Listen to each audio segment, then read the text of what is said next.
Remorse? Here to help in the home buying process is real estate expert John Adams. John, how are you? I'm well, thank you. You know, when you think about buying a house, people are always like, especially your first one, congratulations, right. You know, housewarming gifts, that kind of thing. Buyer's remorse is not the first thing that pops into mind. What's the deal? It's not, but remember, with real estate, people buy it emotionally, and then they try to justify it logically.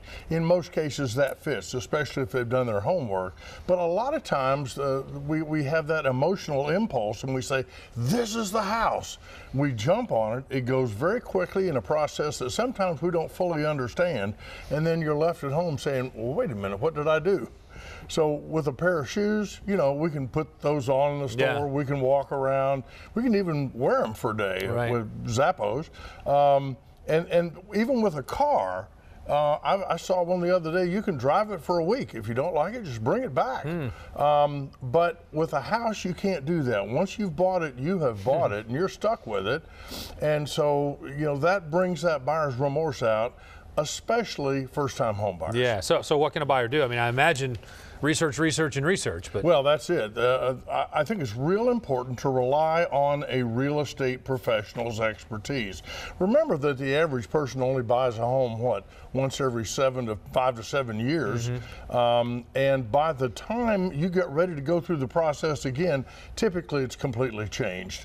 But this person that you're working with should be doing this a lot. They should be very familiar with it, and they should also help you look past some of the fluffy things. For example, staging is a current trend right now. Everybody wants to stage, which you bring in really super expensive furniture and you have it set out so it looks great. Well, that furniture is not going to be there. When you buy the house, it's all gone.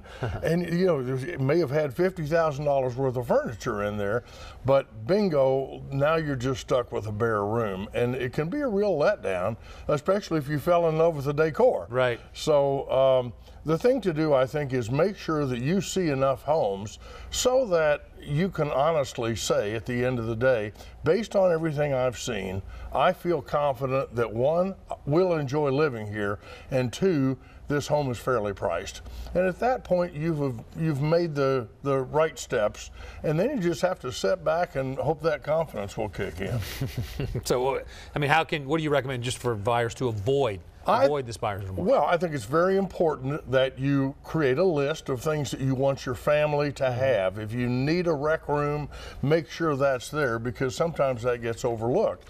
Also, it's not uncommon that people don't pay attention to closet space. You know, we all need more closet space. No matter how much you have, you need more closets.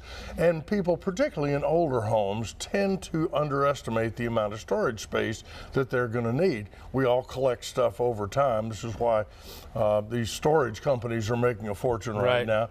But I think a written checklist is a good idea to help you compare apples to apples, oranges to orange, and make sure you don't experience that buyer's regret. And you're going to be helping people coming up here on Facebook, is that right? Absolutely, 1 hour. All right, sounds good. John, thanks a lot. And John will be here, as he mentioned, for the next hour to answer all of your real estate questions. You can check it out on our Fox 5 Atlanta Facebook page. It can be very, very beneficial, I assure you. All right, 8:37.